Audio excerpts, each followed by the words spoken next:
Hola, ¿qué tal amigos? Y bienvenidos a un nuevo video de crónicas en este canal. Plutarch Heavensbee es uno de los personajes que más relevancia toma en el desenlace de las películas de los Juegos del Hambre. Pese a esto, es poca la información que nos muestran sobre él. Es por eso que en este video te voy a contar su historia a lo largo de la trama, pero ten en cuenta que esta información es extraída de la saga de libros de los Juegos del Hambre de Suzanne Collins.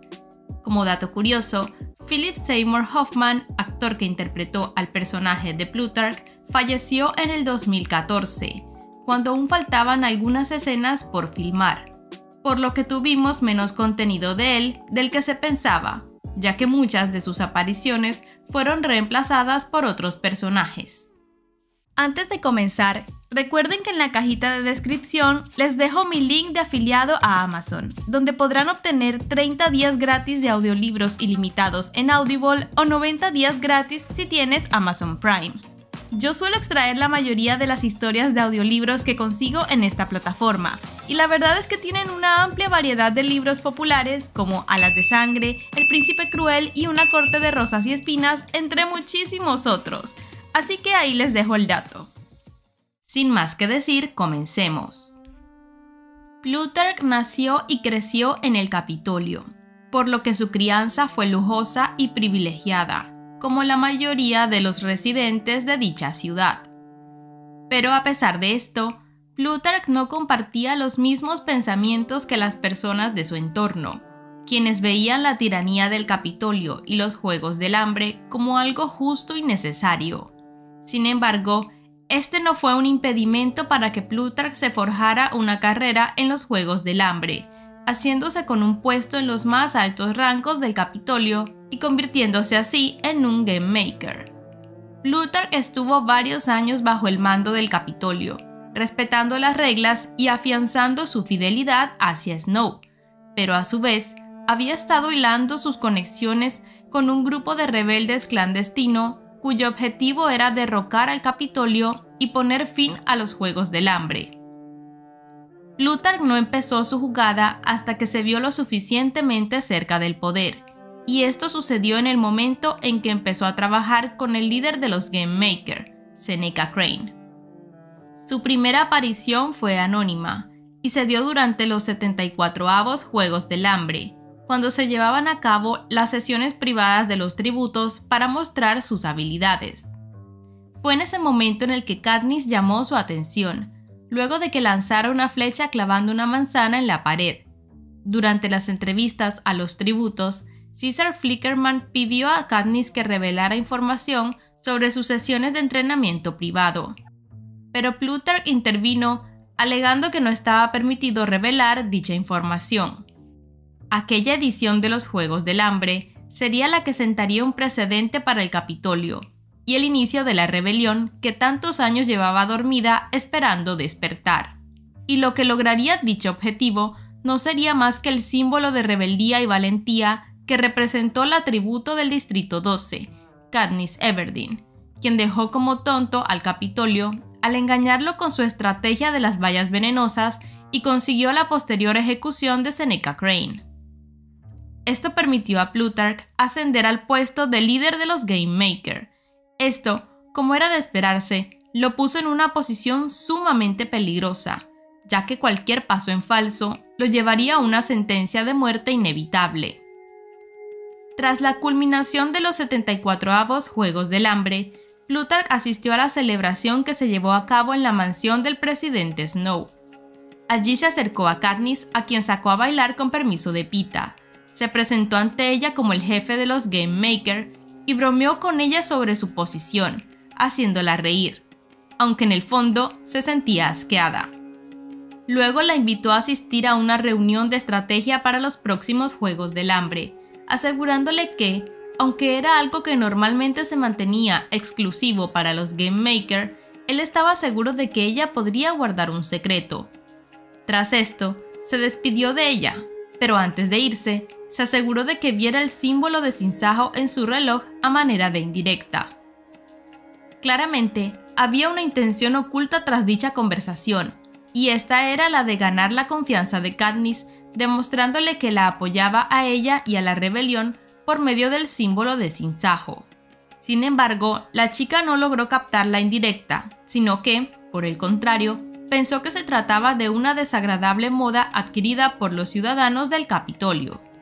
Al mismo tiempo, Katniss no supo formar una opinión sobre él, ya que si bien lo veía como otro repugnante miembro del Capitolio y los Juegos del Hambre, le confundía su amabilidad y buen trato hacia ella, pero prefirió pensar que solo se trataba de un hombre superficial que poco le importaban los distritos como a la mayoría de los habitantes de dicha ciudad.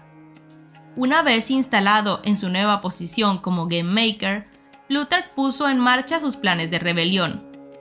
Su primer paso fue impulsar a Snow a que regresara a los tributos vencedores de los juegos anteriores para la 75ª edición de los Juegos del Hambre. Esto no solo fue un gran avance para sus planes, sino que además le hizo merecedor de ganar la confianza del presidente Snow.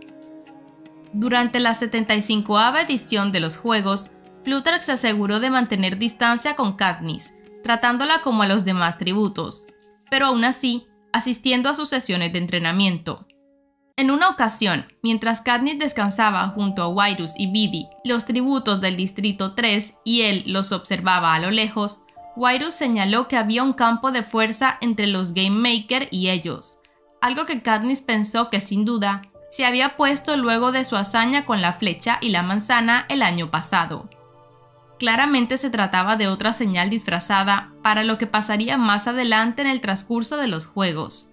Katniss, por su parte, ignoraba el hecho de que los tributos del 3 estaban aliados a Plutarch, trabajando para él, al igual que los tributos del Distrito 4, 7, 8 y 11, todos ellos dispuestos a proteger a Katniss, el símbolo de la rebelión en la arena de los juegos. Aun y cuando Katniss no estaba enterada del todo de los planes de Plutarch, logró sorprenderlo cuando, durante su demostración de habilidades, ella y Peeta protestaron contra el Capitolio dibujando la escena de la muerte de Rue, la fallecida tributo del Distrito 11 de los juegos pasados, y el ahorcamiento del anterior líder Game Maker, Seneca Crane. Pero Plutarch no solo protegía a Katniss, sino también a Peeta, ya que era consciente de que él era parte importante de su futura alianza con Katniss y su papel en la rebelión. Y esto lo demostró cuando Morphling dio su vida por la del chico en la arena de los juegos, reforzando así la fidelidad de los tributos aliados a Plutarch, de proteger a ambos chicos a toda costa. Durante los juegos, Katniss se dio cuenta de que la arena era un reloj, y algo hizo clic en su cerebro tal y como Plutarch esperaba. Aquel reloj que le había enseñado en su primer encuentro en la casa de Snow no había sido un gesto banal, sino una pista de cómo funcionaría la arena. Plutarch envió entonces un pan a la arena como representación de dar a conocer a los tributos aliados el día y la hora en que deberían comenzar su huida cuando la arena estallara, tal y como él lo había planeado, aunque no todo salió como esperaban. Pero esto no detuvo a Plutarch, quien aprovechó la oportunidad para sacar a Katniss junto con Finnick y Beady fuera de la arena. Cuando Katniss despertó, se dio cuenta de que no solo varios de los tributos habían trabajado con Plutarch y eran parte de la rebelión, sino que también Haymitch estaba involucrado. Le contaron entonces el plan, revelando, además, que los distritos se habían rebelado y que ellos se encontraban en ese mismo momento de camino al Distrito 13.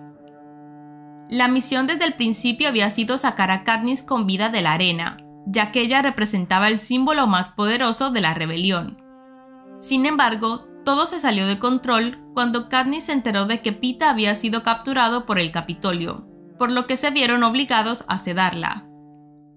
Una vez llegaron al Distrito 13, Plutarch comenzó a planear su próximo movimiento en compañía de la presidenta Coin. El plan era poner a Katniss de manera pública como la cara de la rebelión, como el sinsajo, y mostrarla a todo Panem como tal. Luego de ver a Peeta en la televisión siendo entrevistado por Caesar Flickerman, Katniss aceptó ser el sinsajo, pero con varias condiciones, entre ellas que le permitieran salir a cazar a la superficie en compañía de Gale, quien por cierto los había estado acompañando durante todo ese tiempo. Con la leve sospecha de que algún romance estaba surgiendo entre los dos chicos, Plutarch le dijo que en realidad era mejor que continuara su romance con Peeta e hiciera creer a las personas que Gale no era más que su primo. Más tarde, Katniss y Gale encontraron al equipo de preparación de Katniss encerrados en una habitación, golpeados y malheridos, ya que habían sido apresados por robar comida. Claramente, Plutarch estaba confundido, ya que no había tenido nada que ver en aquella situación, por lo que ordenó que los liberaran. Katniss, sin embargo, vio esto como una clara señal de que la presidenta Coin les estaba enviando un mensaje, dándoles a entender que si no cumplían sus normas y las del Distrito 13, debían enfrentarse a las consecuencias. Durante el tiempo que llevaban en el Distrito 13, Plutarch se había encargado de planificar toda una serie de propagandas que ayudarían a alentar los ataques rebeldes en los distritos, consiguiendo así el apoyo de los ciudadanos de Panem contra el Capitolio. Pero cuando intentaron llevar a cabo este plan, fue un verdadero desastre. Katniss nunca se le había dado bien las cámaras, y eso era algo que no había cambiado. A Katniss en realidad le gustaba pensar que Pete había nacido para eso, ya que tenía un carisma natural que encantaba a todos, pero ella no. Haymitch propuso entonces poner a Katniss en la calle, a lo que Plutarch accedió de inmediato, añadiendo además un plus. La chica debía anunciar que había perdido su embarazo debido a un aborto involuntario. Mientras Katniss se preparaba para llevar a cabo la propaganda, Gale discutió con Plutarch sobre el tipo de gobierno que se instalaría en Panem luego de que el Capitolio fuera derrocado. Plutarch, que no parecía dar nada por sentado, dijo que la idea era crear un sistema de democracia representativo en el que cada distrito tuviera un líder que participara en un gobierno centralizado, idea que fue apoyada por Katniss. Antes de que la chica saliera en pantalla, Plutarch le informó que había puesto en uno de sus bolsillos un poderoso veneno que podía tomar en caso de que fuera capturada por el Capitolio. Dicho veneno había sido nombrado Nightlock, en honor a las bayas venenosas que ella había amenazado con tomar en los juegos. Mientras Katniss cumplía su misión, fueron atacados, y Plutarch le ordenó refugiarse, pero ella decidió ir a ayudar a un hospital que había sido bombardeado. Sin embargo, esto les ayudó a obtener unas tomas bastante buenas que más tarde serían útiles para la propaganda del sinsajo. Pese a esto, Plutarch decidió guardarse aquel acto de desobediencia por parte de Katniss para él mismo, y no contárselo a la presidenta Coin, ya que después del incidente con el equipo de preparación de Katniss, empezaba a desconfiar de ella. Finalmente, Plutarch decidió rescatar a Pita del Capitolio y la misión terminó siendo todo un éxito, ya que lograron liberar también a Joanna y a Annie.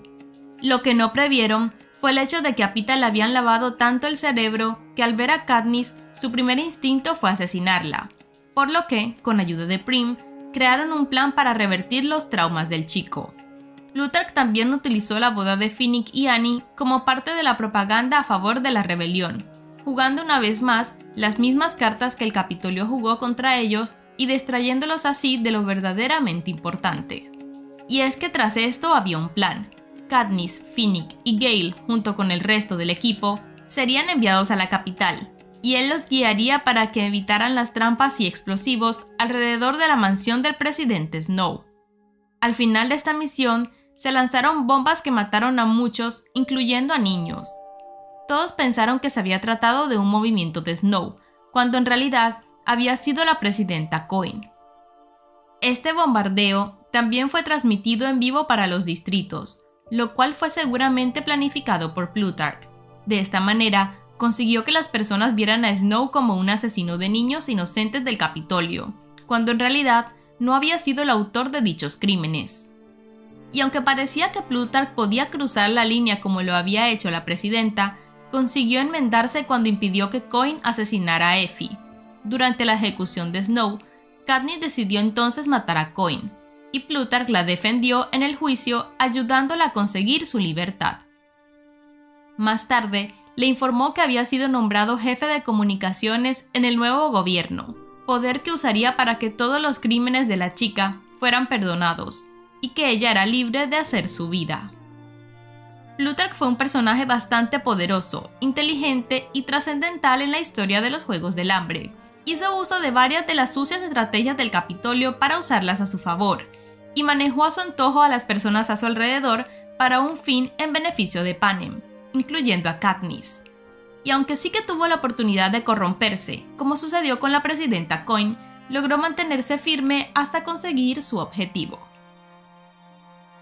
¿Qué te pareció la historia de este personaje de los Juegos del Hambre? ¿Te gustaría que hablara de algún otro personaje de esta u otra saga? Déjamelo saber en los comentarios. Recuerda también que si te gustan estos videos puedes ayudarme suscribiéndote al canal y dejando un like. Nos escuchamos en un próximo video.